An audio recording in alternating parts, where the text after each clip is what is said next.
SportsZone. I am your host, John Phillips, and the basketball season is almost started for college. I'm joined by Christian Bursich and Bowie Devlin as we talk about the UNT women's basketball team. Season starting this week. It is almost time. How are you guys feeling about the team going into the season?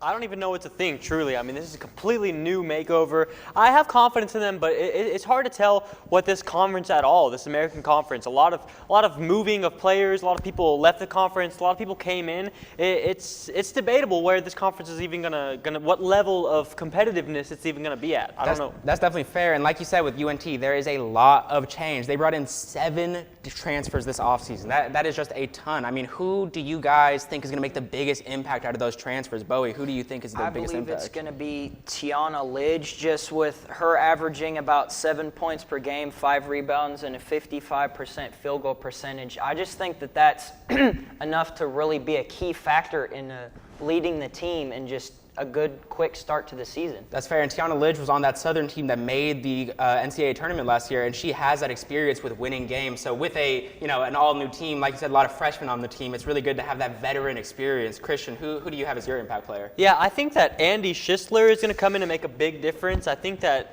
this UNT team, men's and women's side, we've always been known for defending. We've always been known for playing gritty, under the basket basketball. I think that Andy Schisler is someone that comes in, shoots a lot of threes, puts a lot of jump shots up, changes the way our offense flows, and I think that's something that this UNT team will need and play through a lot. Averaged 20 points per game, although it was at a lower level of competitiveness, but I think that it'll translate. I could see her averaging 14 to 15 points per game here at UNT. That's fair. A lot of those transfers that we talked about are from the lower levels. Junior college for Andy, and for my pick, Megan Nestor. She's from Wayland Baptist University. No one's heard of that on the air, but she was a killer at that level. 20 points, 13 rebounds per game, and stepped it up in the tournament, was on the all-tournament team. I mean, that's a dangerous player, and I think is also a player who's going to change our offensive system to where we can really score that ball. Mm-hmm. But Jason Byrne is our head coach, and he has really been improving the program over and over and over again. He's had record win totals in both of his first 2 years at the school. Do you think he's going to improve upon that and go even further this year?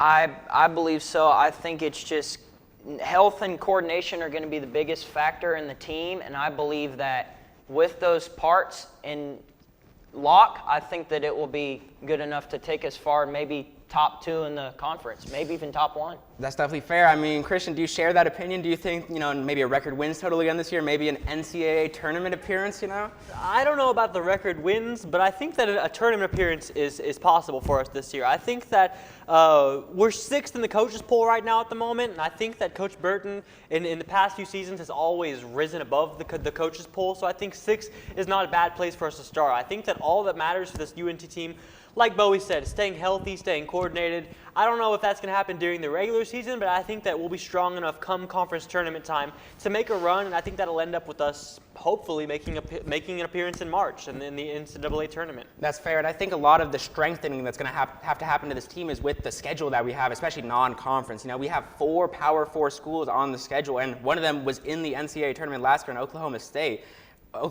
Illinois, SMU, Texas Tech. How do you guys think we're going to do against that kind of killer stretch of opponents? Do you think we're going to be able to succeed? I think that it's going to be tough. I think that both the men and women's team have kind of just seen the writing on the wall. They see this momentum for our programs, and they're trying to play into that. And I think that we didn't quite expect to see as much turnover as we did. I think that whenever they were making the schedule, they kind of thought that we'd have a bit more of our core from last season still together, but I don't think that it's much to fret about. I think that Coach Burton, like we were just talking about, amazing coach. He's always done more than what he was expected is a better way to put it, and I think that there's no reason for that to not continue this year. That's absolutely fair, and I mean, even though it is a tougher non-conference schedule, we stay in the state of Texas until December 14th. We don't leave the state of Texas. I mean, I think that's definitely going to help us, especially going against a team like SMU. We're 2-1 against them in the past couple of years. Do you think we're going to be able to beat our rival again this year, Bowie? I do. I see us picking up wins against Texas Tech and SMU as they finish both in the bottom half of their conference, and SMU being dead last season. So I think that is just another factor that really helps our chances, and I see us winning those games by 10-plus points. That's fair, and those are definitely resume builders. You know, for our mid-major schools, you have to be able to win those big games, and we have to even be able to beat the top mid-majors that we're facing. We're facing Abilene Christian and Oral Roberts, both really strong teams last year. Do you think that we're going to overlook those games with the power conference games on the schedule, or do you think we'll be able to take care of business? That's something that I'm scared of, to be honest. Like, we talked about Tech and SMU and them being resume builders. Like, I think that we could get so focused on those games that they get complacent, that they underestimate an opponent like an Abilene Christian, for example, and that's a loss that we'll be looking back on come tournament selection. But yeah, that's definitely going to be something that we have to watch out for the season. But you said it earlier, you both said that we could finish pretty high in this American Conference. I want to hear, how exactly do you think we're going to perform in this conference that's had, like you said, a lot of turnover this offseason? I think USF, in my opinion, is still the favorite. I think that USF, great team, lost their coach to the Dallas Wings, and that's definitely going to hurt. But, I mean, the core is still there. They have 2 players on that team that were All-Americans last year. I think that UTSA also is a big threat. I think that those are the 2 teams that I personally believe will finish with better regular season records than us, but I think that we have the edge over them in tournament play. UTSA, though, we stole one of their players. You know, Asia Proctor is going to be suiting up for the Mean Green this season. Hopefully that helps us out there. Bowie, how do you see us doing in the conference? I believe that we finish top 3, maybe even top 1. It all just depends on how everyone coordinates together, as there is a lot of freshmen on the team, so it's going to be a lot of things that we got to incorporate with, and only so many few seniors. It's like we just need to have that coordination and keep everybody healthy so we can win those games. That's fair. And if we do win those games and get to a rare NCAA tournament appearance for the squad, I mean, the women's squad has only made it twice in its history, so it'd be a big appearance. Do you think that we could play spoiler? Do you think there's enough talent on this team to win a game in March? I hope so, but I think that that's something that we're going to have to wait and see. Like Bowie was just saying, we have so much youth on this team that we can sit here and talk about how great it looks on paper, but they might not like each other. There might not be chemistry. There might be some clashing play styles. Like, for all it's too early to tell what it'll look like whenever we get a team that's well tested enough to have qualified themselves for March Madness. That's very fair, and there are just so many factors that we don't know yet. We'll have to see the team in action. But that's all the time we have to talk about our women's team. Next block, we'll be talking about another team with a lot of turnover in the men's team. Join me after these commercial messages. I wonder what's on the radio today. I don't know about this. This is not it. Everything alternative, commercial free. 88.1 Indy. Here at KNTU, we have 2 traditional stations, 88.1 Indy and KNTU Jazz. We've also recently launched an internet radio station called Mean Green Hits. If you want to hear more, you can check us out at MediaNorthTexas.com. That was pretty good. Haunting in the depths of NTTV studios. Something special is brewing just for you.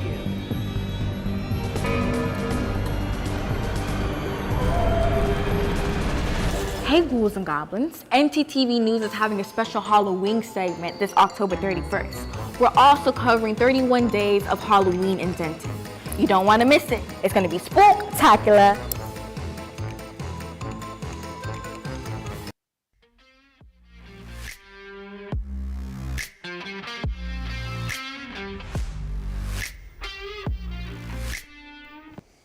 We just previewed the women's team, and now we will be talking about our men's team. Joining me are CJ Vasquez and Gunnar Talbot. We had a lot of good things to say about the women's team, and I think they're going to continue with the men's team. You know, we have a new coach in Daniel Robinson. How you guys feeling about him to start? Right now, how I feel about Danielle Robinson is, I think with 3 seasons under his belt with Cleveland State, with a combined record of 65 and 42 in Cleveland State and generating 3 straight 20-win seasons, it's going to be a difference maker for UNT this year. That's fair. He definitely has got that win production at Cleveland State. Do you think he's going to be a success here at UNT? Oh, I really hope so. I think, he plays hard-nosed basketball, like he said, 65 and 42. He did it at Cleveland State. That was his first coaching job, so we'll see how he handles it. It's a bigger college. It's a step up. So it's going to be a little bit it is going to be harder, but I do think he's going to do good. First, I'd like to give a shout-out. Good luck to Ross Hodge at West Virginia. Sad to see him go, but we all the good things that UNT ever gets taken away. Graham McCaslin, Ross Hodge. Hopefully we can keep Daniel Robinson for a little bit of success. Jason Edwards went to Don't even mention the name. I don't want to hear it. Gosh, dude. But like you said, Daniel Robinson plays that hard-nosed basketball. He's a tough coach, and he's had success at Cleveland State. Like another coach, Dennis Gates, who coached at Missouri now, you know, there's been success. I mean, do you think that we are going to be able to be as defensively solid as we have been? Because we've been a top 5 defensive team in the country these past couple of years. Do you think that an out-of-system coach is going to be able to continue that? I think, like, this is what we're going to get almost better at. Like, defense has always been, I guess, our strength. But with Daniel Robinson, it will, I think, get better. I worry more about our three-point shooting on our offense because that seems to be what he, I guess, lacks. Like at Cleveland State, that wasn't like their strongest. And that's something that at UNT we've also kind of lacked with over the past couple of years, three-point shooting outside of some star guards that we've had. We lost to the women's team when they did their showcase last week, or we lost the three-point contest to the women's team. Yeah, got crushed in that. It was rough. But like the women's team, there's a lot of change and transfer in this men's team. You know, so many transfers. Who do you guys think is going to make the biggest impact for the men's team? So for me, I'm going to pick Will Cleedon. He's a senior guard transfer from San Jose State. He also had 2 years at UCLA, averaged 12.0 points last season, and he had a strong assist and turnover ratio, and he brings a lot of experience for the Power Conference this year. That's fair. If we're going to have a successful offense, I think Will McClendon's going to be a huge part behind that because, like you said, he's had the production at the Mountain West Conference, which is a good conference, and he was a top 50 recruit going into UCLA. He would be our second highest recruit of all time if we had signed him out of high school. And speaking of that, UNT just signed our second highest recruit of all time with TJ Crumble, the 4-star. I mean, we're up. Yeah, that's got to get you hyped for the program. How you feeling after that? Oh, I'm getting like we're becoming a better school. Like we got second in the American last year. We are becoming more, not I wouldn't say a powerhouse, but we're becoming like a consistently like a big contender to win the American almost every year. And that's why I'm glad we're getting these new recruits. My standout is Kamai Crosby, right? He was at San Jose State. He was average 12 points a game, 3.3 rebounds, and 2.8 assists. He I think he made like their the conference team or something. He's a very good player. He's a guard. I have his height and weight. He's guard 6'3", 198. He is very good at three-point shooting. So hopefully this is going to help our struggles that we faced last season. That's fair. You guys have both mentioned some offensive transfers that could help us out. My pick is a little bit more defensive. Demarion Watson. He was a defensive stopper for Iowa State. He didn't fill up the stat sheet, only 2 points per game, but Daniel Robinson has experience boosting these Iowa State transfers up. At Cleveland State, he had Tristan Enwara, who made the G League after playing under him at Cleveland State. So, I mean, I think that Demarion Watson could have a similar transformation. He's 6'6", just really solid defensively, a really disciplined player. And I could see him having a big role for this defense that we all think is going to be so strong. But looking at the team overall, I mean, how do you guys think we're going to do? Do you think we're going to be able to continue the success we had under Ross Hodge and Graham McCaslin? I believe what we can do to build off a 27-9, second place in the AAC last year, now the AC. I think if you can ask me how we can build off that, yes, it's a realistic goal that we can become better with the amount of transfers we had and having a more deadlier defense this year. It's ideal to have a better record this year and shoot for NCAA tournament this year. I think a big thing that we need to really work on this year is turnovers, right? With their good defense, as long as we don't turn the ball over, like back to Kamai Crosby, I love this pickup. He had the 6th lowest turnover percentage of all college athletes, right? So if we can just really take care of the basketball and play smart basketball and have smart shot selection, our defense could really take us far. That's fair. And usually with a team that's so heavy on transfers like UNT, you wouldn't expect them to be able to take care of the ball or anything. But this team has a lot of players from Cleveland State following Coach Robinson. Do you think that having, 4 transfers from Cleveland State is going to help with the continuity of the roster? I think it'll be fine because with their experience with working with Daniel Robinson, they're going to have that same philosophy like, oh, we did this last year. Oh, we're going to do the same thing again this year. So it shouldn't be that hard of a thing to have everything click for everybody. That's definitely fair. Yeah, whenever a new coach gets into one of these locker rooms, he always has to, establish some sort of presence, get respect, establish a system. Now that they're bringing players that already know the system, it will be a smoother transition. And those first few games, we're going to steal some wins out early when people probably think that we're still learning. And what really helps the chemistry is him having his son on the team. All right, Reese Robinson's like, bro, you got your son, chemistry better be good. And usually you think the coach's son, you know, maybe he's a Nepo baby, but Reese Robinson is a talented player in his own right. He made the all-freshman team for the Horizon League. This is a talented player. And I think that's true of a lot of the Cleveland State transfers. There's a lot of talent coming over. Does anyone else stand out to you coming over from Cleveland State? I think just Reese, really. He's the one that's been standing out to me the most, even though he's the coach's son, and just the way that he's already buying into the system with started UNT. over half the games. Yeah, that's fair. Someone else that I want to mention that started a couple games, Jashawn Stevenson. He was the freshman of the year for the Horizon League. First player for Cleveland State to win that award since Bryn Forbes, NBA Bryn Forbes. Whoa. So if he can follow in the same pathway as Bryn Forbes, I mean, I would love that at UNT. So we've talked about the transfers on this team. We talked about maybe making the tournament. It's been 7 years since we made the tournament at this point and beat Purdue. I mean, do you think that this is a year that we're going to be able to return to the tournament and maybe steal a win over a top seed? Not to be pessimistic, but no. I mean, I think last year would have been a better year to do it. Coming under a new coach, I know we talked about the continuity, talked about the players that they know the system, but I think there are going to be some growing pains. And look at our out-of-conference schedule. Like, we got St. Mary's, TCU, SMU. Those are hard games to win. I think we're going to compete in the conference, but I don't know if we're going to be better than Memphis this year. That's definitely fair. The conference has a lot of really good teams, too. CJ, how do you see us doing in the American Conference? I beg to differ on Gunner. I feel like being optimistic. Yeah. Hey, I'm experienced with that. But but with all honesty, though, they have a realistic goal of making the NCAA tournament. I'll put my odds at like a 60 to 70% chance that UNT makes it back into the NCAA tournament. Like, now, yeah, there's this narrative like, oh, rebuilding teams, they usually suck and then you need to give them 1 year. But no, there's teams in the past where they had rebuilding years and they make a surprise, run in the NCAA tournament. It's ideal to happen. That's fair. I think UNT is the kind of program where you could see that happen because of the culture that we built over the years. This is a team that gets it done when it matters, but we will have to see throughout the rest of the season. We don't know right now. Next block, we will be talking about the NFL. Join me after these commercial breaks. Craving something fresh, flavorful, and made just for you? Look no further than Avesta, your go-to destination for a delicious, full-service dining experience.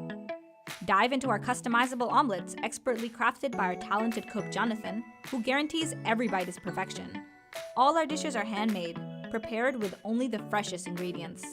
Explore our assembly line where you can choose from any of our globally inspired dishes, or customize your plate. It's that easy. And let's not forget dessert. Indulge your sweet tooth with treats from Clark Bakery. With convenient payment methods including card or flex, it's the perfect dining spot for any occasion. Quench your thirst with our wide selection of drinks. Just hand your drinking card to our friendly waiter, and they'll bring your beverage of choice right to your table. When you're done savoring every last bite, our attentive staff will whisk away your tray. Enjoy the peaceful ambiance as you dine in, or use our takeout option for a meal on the go. Avesta.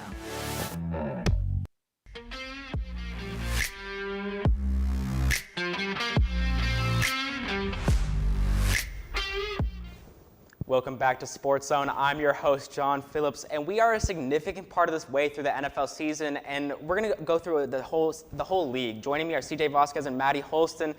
Guys, first we have to start with the Cowboys. We have to give them a little bit of shine, even though this last game against the Broncos was very rough. I mean, how are you guys feeling about them so far? You go. Okay, I mean, I am a Cowboys fan. I mean, work there, love it.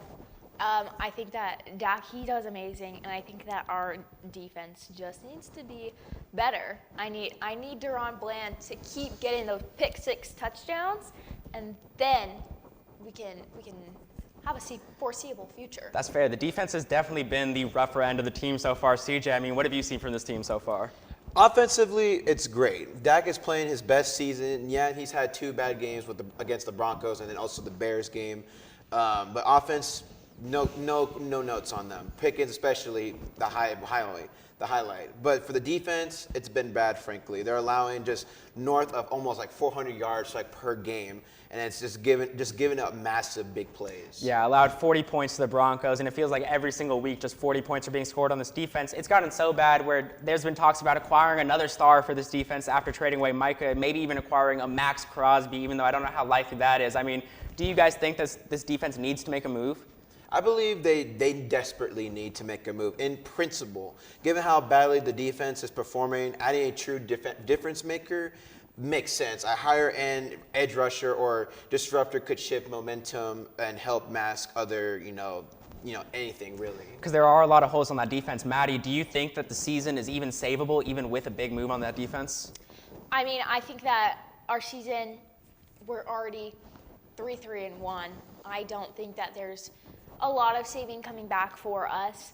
I know that there's definitely teams in the AFC and the NFC, whole NFL, they're doing much worse than us. But it's just, I don't see a good future getting up there. I think we're a mid-level team. That's fair, because there are definitely teams doing worse than us, but there are definitely teams doing better as well. There are 5 teams that are 6-2 or better on the year, and we need to talk if they're contenders or pretenders. CJ, let's start with you. Talk us through who you think are contenders and pretenders out of these 6-win teams. So better too. I'll mention those. I think my top 5 right now. One of them is a pretender, and 4 of them I say are contenders. I say the Eagles are pretenders. They are not impressing me at all lately.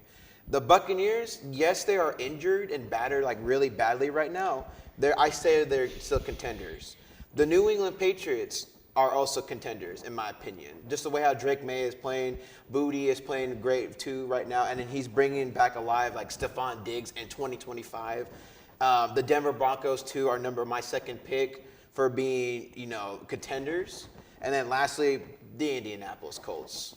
They are easily a contender in my opinion, especially with Daniel Jones reviving his career and then Jonathan Taylor playing at an MVP level right now. That's fair. So it seems like you definitely value the current performance more because the Eagles might have the most on-paper talent out of all these teams, but you think that they are the fakest out of all of them? I mean, what do you not like about the Eagles? They are very, very stinky, especially the way they've been playing their ball. Like barely beating a Carson Wentz Vikings team, barely beating But Saquon is back. Saquon had 150 yards last week. That doesn't move you enough? They're gonna stop them soon. They can figure out different teams within one game. It's gonna happen. That's fair. And another thing is in the postseason, quarterback play matters a lot. We've seen that, and a lot of your contenders have question marks there. Daniel Jones, even though he's been so great this year, he has not been great before. And Drake May, a young quarterback, Bo Nix, another young quarterback. I mean, why do you have faith in these quarterbacks come playoff time? Just the way that they're getting coached, especially with Drake May and Bo Nix getting highly coached by Sean Payton and Mike Vrabel respectively.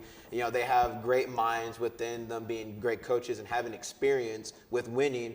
They're gonna just do better with that philosophy, and they have the weapons to be surrounded by it. That's fair. The Eagles being the only pretender is a hot take. Maddie, who do you think's contender and who do you think's a pretender? All right, to start off strong, I'm saying the Colts are pretenders. I mean, you said it, their quarterback, Daniel Jones, he's been good. He's been good for sure, but he's just so unproven in these big games that really, I'm not hearing a lot about them. I'm not hearing their best players. I'm not hearing about the team whatsoever. So them being 7-1 is good. It's really good. But, they do not have enough presence in the league to be a contender, honestly. That's fair. I think the New England Patriots, and the Broncos, really, they're both contenders. Their young quarterbacks are really taking them really far, and their defenses are helping them win the games, especially the Broncos and the Cowboys. I mean, that defense from the Broncos really just drove the Cowboys. Because the Cowboys have been an incredible offense, and they held them to 22 points. I mean, it's definitely a great defense. And that's why they lost, though. I'd say the Buccaneers, they're definitely a pretender. They're a good team, but they're always injured. And their injuries are what's going to be the downfall for that team. That's fair. Their entire offense seems injured this year. Cody Mauch, Mike Evans. I mean, I don't know if they'll be able to recover come playoff time. And the Eagles, the final team, do you think they're contenders or pretenders? I've got to say, they are contenders. I mean, the Eagles are the defending champions. Their offense is going to be stronger. They have Saquon Barkley, and it's just they're putting in the work. They are going to put up big performances like he did last week, and I think that they're in a really good spot to go somewhere. That's Maybe fair. Super Bowl? CJ definitely disagreed with you. I thought I saw a shake in the head there, but I have to agree. I think the Eagles are contenders. Like I said, I think they have the most talent out of all those teams. They have Jalen Hurts, who looked really good last week, even though he's been iffy at times this year, But I still have faith in the Eagles. Another team I have faith in that you don't is the Colts. I think Daniel Jones, even though I do have question marks about him when it comes to the playoffs, I think Jonathan Taylor is playing like we haven't seen in years. I mean, he's on pace for 26 rushing touchdowns. That hasn't happened since LaDainian Tomlinson. This is just an offense. They're performing at levels that we have not seen, and I think Shane Steichen is a good enough coach to cover up some of those holes in Daniel Jones' game when it comes to the playoffs. But while I have faith in the Colts, I don't trust the young quarterbacks in New England or in Denver. Both of you said they were contenders. I think Drake May is the truth. I think he is elite. But I don't know if I trust the Patriots. The receiving core, like you said, it's Stephon Diggs in 2025 and Kayshon Boutte. Am I supposed to have faith in that? I just cannot believe in that receiving core when it comes to the playoffs. I just can't see it. And with the Broncos, Bo Nix, I think, is a check-down merchant. I think that if he has a big game against any competent defense, he just won't be able to perform at all. I think that he is a paper tiger of a quarterback. And the Buccaneers, even though they are very injured, I agree. I think that they're a contender. I think despite these injuries, the offense is still performing at a top 10 level because Baker Mayfield might be the best quarterback in the NFC. I mean, it's weak this year, and with that weaker field, I think that the Buccaneers could be a team that surprises when it comes playoff time. But look, talking about all these contenders, I mean, we have to talk about the Super Bowl. You mentioned it earlier. Maddie, who's your Super Bowl matchup and your MVP pick? We got to hear both. All right, Super Bowl matchup.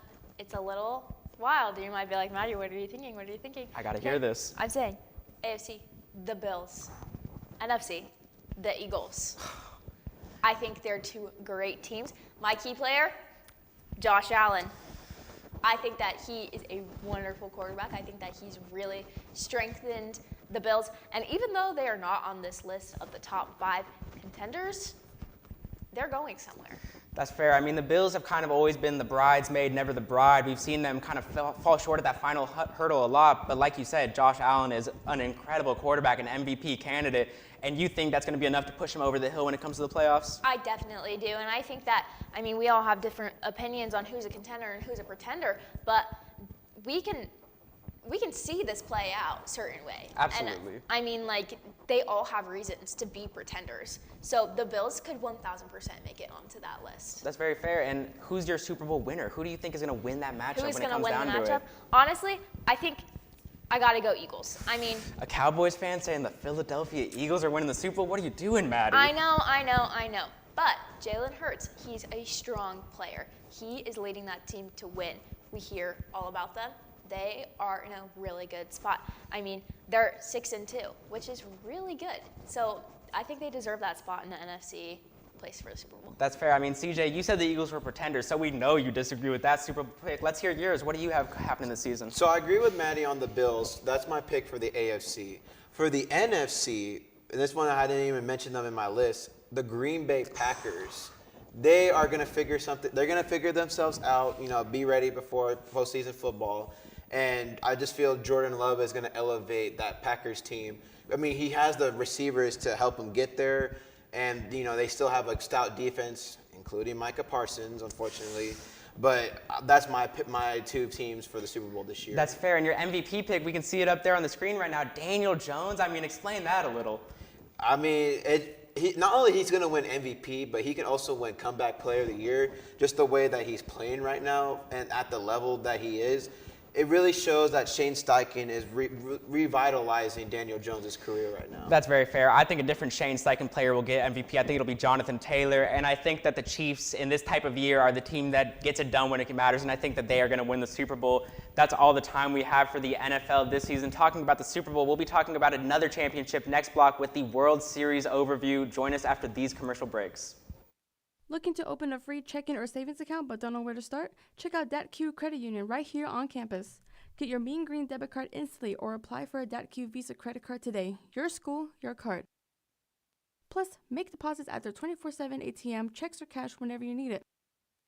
Make sure to sign up for DatQ's online banking platform and mobile app for easy access anytime, anywhere.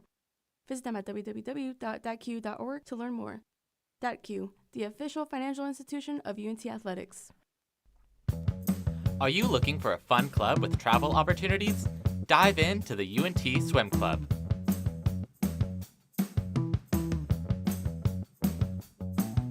Practicing Monday, Wednesday, and Fridays from 7 to 9 p.m. at the Pole Recreation Center. We accept members at any skill level. For more information, reach out to us at unt.swimclub on Instagram.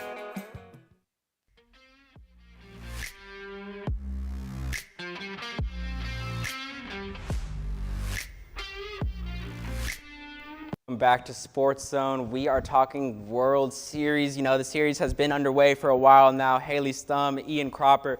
How have you guys felt about the series so far? Well, it's been an absolute clash of the Titans. It was kind of hard to see how it was going to go going in. I had Dodgers in 6, but I am so glad I was wrong. This has been an amazing series. Just Titans going back and forth, especially with that marathon of a Game 3. I mean, we have to talk about Game 3. That is the tone setter for this series, I think. It really has shown its effects through these games 4 and 5. As we've seen, the Dodgers have looked a little bit, gassed out, I'd say, especially Will Harris behind the plate. I don't know if he's been able to handle it. How do you think the Dodgers have played after that 18-innings game? Yeah, to the point of the momentum changer, I think a lot of people thought that this 18-inning game win in Game 3 would be the catalyst towards a Dodgers title, but I'd like to argue the opposite if we think about when that game ended, 2 in the morning, right? Who was a crucial part to securing that win, who went to bed at probably 4 in the morning and then had to turn around and start Game 4, Shohei Ohtani, right? Most of your pitchers are going to get to take that day off, prepare, watch the hitters, see their tendencies, and not the superstar Shohei Ohtani. I think that was maybe quite the detriment to Dodgers pitching staff and maybe propelled that 2-loss streak forward. That's fair. Yeah, Shohei definitely was gassed after that inning marathon game, like you said, and to pitch the next game with no bullpen support because everyone had pitched in the prior game. I mean, that definitely matters. Ian, how do you think that Toronto took advantage of the series in these past 2 games? What do you think they've done well? Well, I think what's happened is that just their hitting core has been much better than the Dodgers, and as we've seen, the pitchers got worn out in those next 2 games, and when you have someone like Vlad Guerrero, that is not something you can afford. So I think that's been a deciding factor, but I'm interested to see if it keeps going into the next game and potentially the one after, depending on the outcome tonight. That's fair, and we definitely have to talk about Vladimir Guerrero Jr. Like you said, his bat has been on fire this series.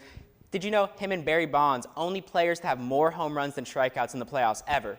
I mean, that's just the level he's been at, and he's really changed the series. I mean, do you think that he is World Series MVP if they win the series?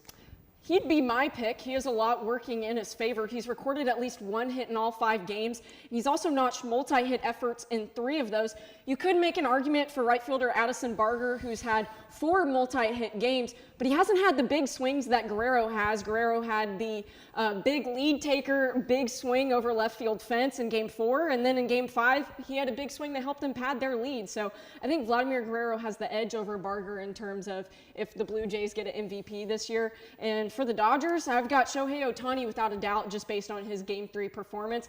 I've got Yamamoto as a dark horse with him starting in Game 6 and throwing a complete game in Game 2. He's been really solid in the postseason. I mean, yeah, 2 complete games in the postseason. We haven't seen that since like 2001. It's just been crazy. I mean, do you agree with those World Series MVP picks? Oh, I fully agree. I think Vlad is the obvious pick if Toronto wins a series.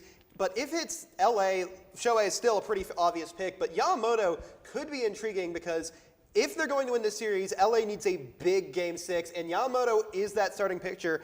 And I expect big things from him tonight. In fact, he's the reason I did deliberate over this for a while, but I do think I like LA in this game. Like, no disrespect to Kevin Gausman. He's a phenomenal pitcher in his own right, but Yamamoto has just been next level with only a 1.57 ERA this postseason. That doesn't even sound real. So if we get that big performance from him tonight, I think he has an argument. I still think I prefer Shohei, but I think Yamamoto could make a run. I might prefer Yamamoto, like you're saying. I mean, Shohei's gotten all the praise because of the big games he's had, but consistency has been Yamamoto. He's had those 2 starts where he had the complete games, and if he has another big start tonight or in this next game, I think that it could be World Series MVP for him. But let's talk about these next couple games. Game 6 and Game 7, both in Toronto. Do you think that's going to be a big factor in these games? I don't. I think it's going to be a matter of who's on the mound, like we just touched on. Yamamoto has a sub 1 whip and a 2.5 ERA. So you've also got your ace for Toronto, and who we just talked about, Kevin Gossman, right? And I think that's someone who's got to step up for Toronto, not necessarily in terms of he's been throwing bad, but this is a huge momentum. I would argue that Game 3 was not the momentum changer, but Game 6. I don't see the Dodgers, with the amount of stars that they've had on their lineup and how consistent they've been throughout the season, I don't see them dropping 3 games in a row. However, I think I got Blue Jays in 7. Ian, I mean, she said that we aren't going to see these bats stay cold. Shohei, Mookie, and Freddie were 0 for 11 last game. Do you think these bats are going to heat up for the Dodgers? I do, because at a certain point, when you're spending this much money on your roster, you have to wonder, when do these names deliver? And we know they can. I mean, they got to the World Series after all, and I do think they win this game. I'm not sure who I have if this goes to Game 7. It's really close. I don't think I can even make a prediction. Maybe just like the slightest bit in favor of the Blue Jays, but I kind of just want this series to go to 7 because, like I said, this has been a phenomenal series. I think it starts with the bats. The Blue Jays have a higher OPS in the playoffs than they did during the regular season by more than 60 points. You want to compare that to LA? They've dropped by 40 points in OPS in the playoffs. It's not about how you start, it's about how you finish. And the Blue Jays have had the hottest bats all season, and they've only gotten hotter in October. Yeah, Toronto during the regular season was kind of a contact merchant type team. You know, they got a lot of contact, but they weren't getting a lot of power on those swings. And during the postseason, like we said, Vladdy, 8 home runs. You know, there are just so many home runs coming off these bats, and it's been insane. Game 7, I think every fan wants to see Game 7 at this point because of how elite the series has been. You talked about pitching being a big thing for this series. Who do you guys think is going to get them start for Game 7 with how these pitchers have been used this series? Honestly, I think they might give Shohei another go. I mean, yeah, he was up late after that Game 3, but he is still theoretically one of the best pitchers in the world, and if they want him to get that World Series MVP, which would be great for marketing purposes at the very least, I think they do give him the start, and I do think if he does get the start in Game 7, he performs better than he did in Game 4. That's fair. Do you think Shohei's going to get that start in Game 7, or who do you think LA throws on the mound? You know, it's really hard to pick who's going to start in Game 7 of the World Series, right? I think it's going to come down to how the bullpen performs, right? You're not going to have someone go the distance in Game 7. I'm sorry. The guy that's going to go the distance is Yamamoto, and he's throwing the day before, right? So it's going to take Clayton Kershaw hopefully getting an exclamation point on his career in order to throw those key 2-3 innings in order to lift the Dodgers to a back-to-back title. I would argue that it's not about who starts Game 7, but who can close it out. That's fair. I've prayed every single night that Kershaw does well this Game 7. If he doesn't, I might have to stop being a baseball fan. But like you said, the bullpen is a very big part because going into the series, it was kind of seen as the biggest question mark, and there have been no saves this series. First time since 1977 that's happened in the World Series, but the bullpens have actually been pretty good this series. I mean, which bullpen do you give the edge in these last 2 games? I'd say the Blue Jays, right? And that's just for obvious reasons. You know, you have a 6-2 win and a 6-1 win. That's not only a credit to the starter getting things and setting the table, but it's your bullpen eating off the plate, right? And they'll be able to finish off the meal and take their napkin, fold it up, and throw it away, right? The Dodgers haven't been able to do that. Last night, the Blue Jays consistently, there wasn't big swings that really closed the door. It was a matter of constantly adding a run or two in every inning. So it's about someone who can staunch the bleeding, and I don't think the Dodgers have done that as well as the Blue Jays. That's fair, and I mean, we will have to see with Game 6 coming up and maybe a crucial Game 7 happening in Toronto, but that's all the time we have for this block. Next block, we'll be having a Halloween jersey block. Join me after this commercial break. There's no harm in wanting to have fun while in college, but it's easy to lose track of how much you've had. Apps like Drink Control and Alkadroid can help keep track of your consumption and blood alcohol levels. If you or someone else does drink too much, the signs of alcohol poisoning are as follows: pale skin, vomiting, confusion, low body temperatures, irregular breathing, blacking out, and is hard to wake up or cannot be woken up. Dude, are you okay?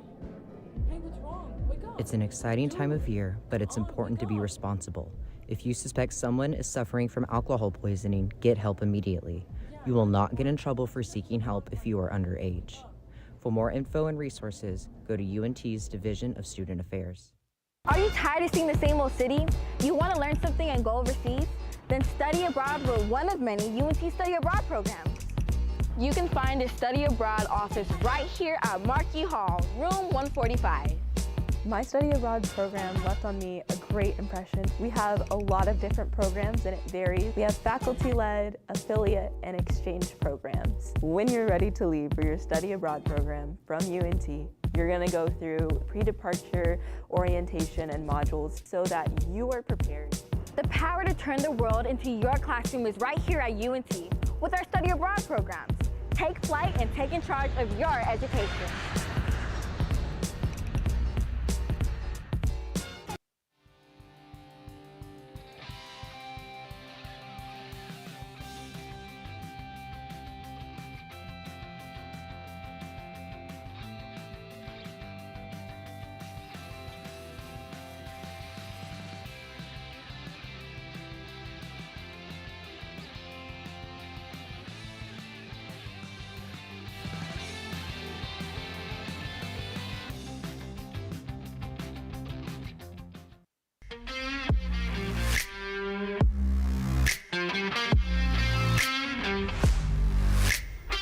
Welcome back to SportsZone. I'm your host, John Phillips, and as you can see, I am in the Halloween spirit, and so are Eli Thomas and Q Cherry. We are all wearing our jerseys.